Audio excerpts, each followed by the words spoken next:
down for me. Appreciate that. I don't have to do it myself. Got my my niece plays for Southwestern volleyball. They're in the state finals this weekend. My niece Bella. So my alma mater and my niece are on this team. So go Trojans. So supporting her. Yeah. So she's pretty good too.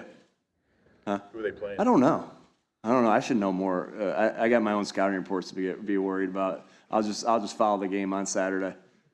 Nick, how'd you set the tone with your players at the beginning of this week? We started off we came in a couple days ago, Monday.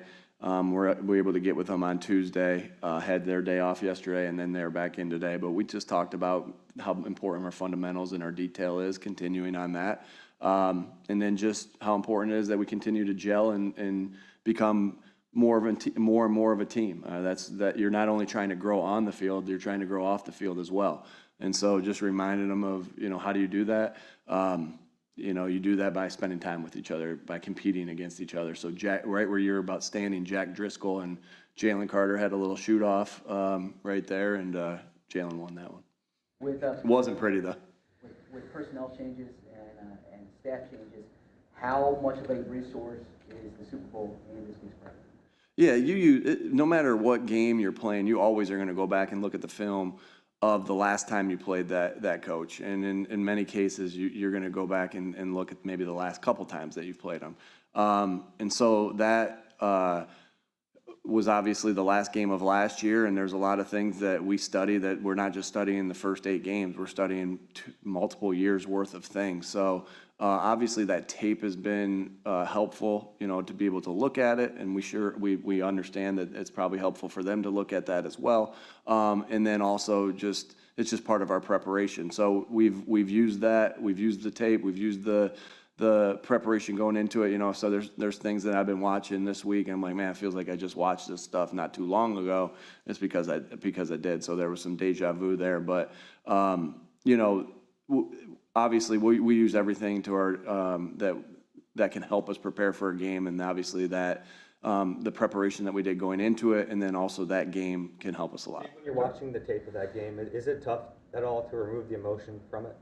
No, again, you do that with every game, and there's going to be things that you'll say, oh man, that was a really good play, or oh man, that we wish we could have that one back. Do you find yourself at sometimes doing that? Yeah, but you got to remind yourself that, hey, our job is to get prepared for this game. What happened in the past, and we'll learn from our mistakes. We'll get better from the things that we did well. But yeah, I'd be lying to say if I would be like, oh, if this would have just happened or that would have just happened every once in a while. It's not, but we're not dwelling on it. What are the lasting lessons from that game that have influenced how you'll play this year?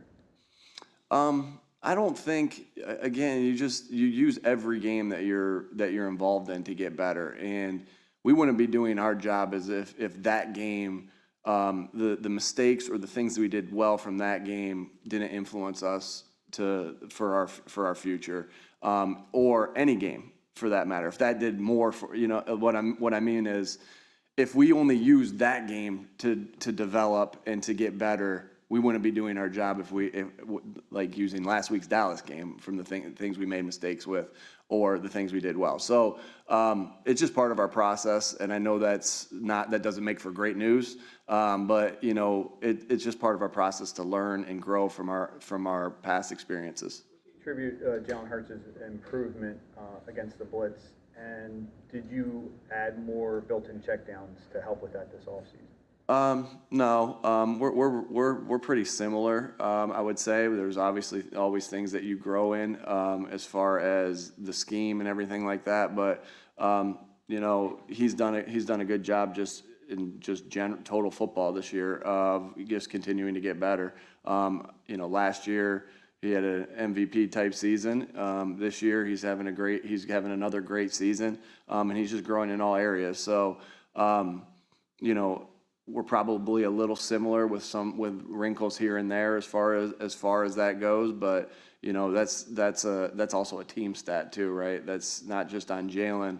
That's also on the guys protecting. That's also on the not just the offense linemen, but the running backs, and then also the receivers and tight ends getting open in those scenarios. Nick, this week said this game is personal for him. Having the confetti fall on him and the team that blocked him from winning a Super Bowl, is it personal for you?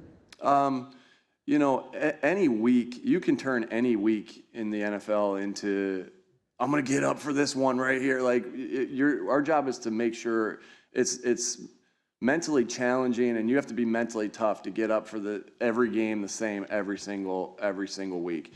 And we try to pride ourselves on being mentally tough. And I know, and I hear Jordan, I hear what he said on as far as that's personal. And you know what? The important thing is if you look for any ways to find motivation, but it is important that each and every week you're locked in and have that mental toughness to go to work the same, whether you're playing Team A or the team that beat you in the Super Bowl last year. You got to have that mental toughness to go about your business that way. But if the motivation for Jordan is helping him and he's not distracted by it, by all means use it. If the motivation is distracting to you, then don't use it. So for some guys, it's going to be we're going to treat every week the same and get ready just the same. Just like I said last week, going into the Cowboys game. But if you can use that for extra motivation, then go ahead. If it's distraction, then leave it aside. Nick, what's the plan with Bradley Roby? What have you seen from him since he's been here, and what can he give you if he's healthy? Yeah, I just think he's got a lot of experience, and he's sticky in coverage. He's smart.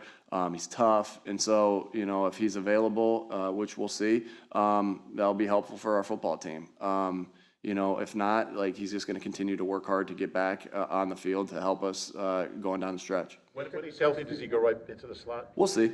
Yeah, we'll see. We'll see how that plays itself off. Obviously, we have practices to go through, see where everything is, and we've been happy with where what our guys have been doing. But yeah, we'll see how that all plays out. But we got a lot of confidence in Bradley. If you always talk about self-scouting, especially when you have these stretches like this where you have more time to devote to it.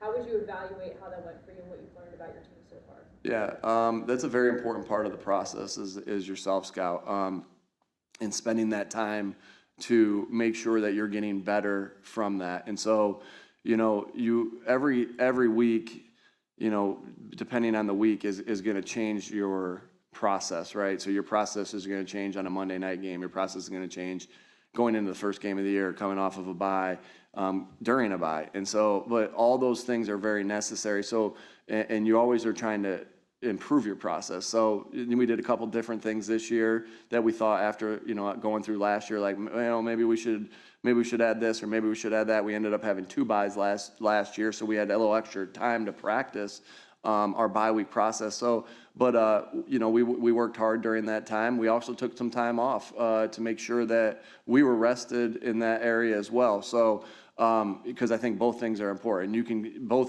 both being rested and taking some time off and working really hard, those both can be true, and they both need to be true in our bye week. And I think it was really productive. And you want to learn things about yourself, what you do well, what you don't do well, what you need to improve on, what weaknesses you can make strengths, and what strengths you can continue to be your strengths. And so there was a lot of study in that in every area that we possibly can look at.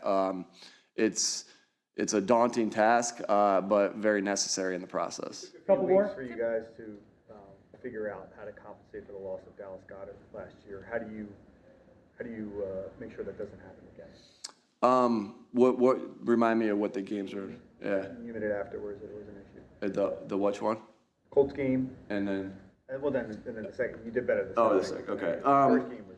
Yeah. Anytime you lose a player to Dallas Godert's capabilities, you have to compensate, and you have to, again, like I said, it's never just one guy's responsibility to take all the brunt of that work.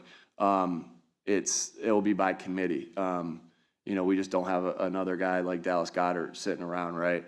And so what you try to go through is, again, every game's different of how you go about, planning for that.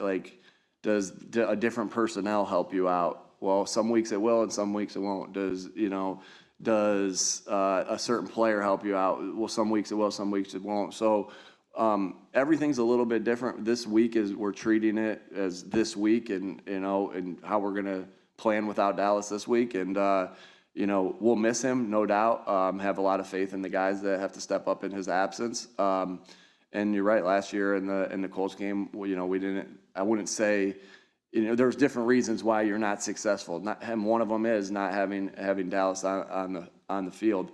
But we learned how to play without him and continued to improve, and it made us just better when he got back. Last one. Through the first half, Jordan Davis has already exceeded his snap count from his rookie season. What have you noticed about his improved endurance and his ability to stay on the field?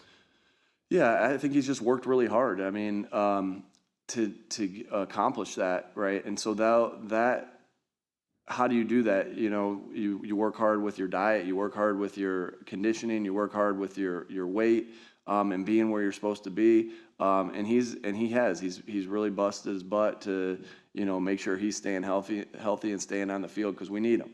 And he understands that everybody's counting on him. And I think that what I know about Jordan and really appreciate about Jordan is that he wants to please. He wants to please his teammates. He wants to please the coaches. He wants to please the strength and conditioning staff. And that's what good teammates do. And so he's really busted his butt to work, because we need him on the field, because we know how good of a football player he is. You got 2 minutes for walking. Okay. Sorry, guys.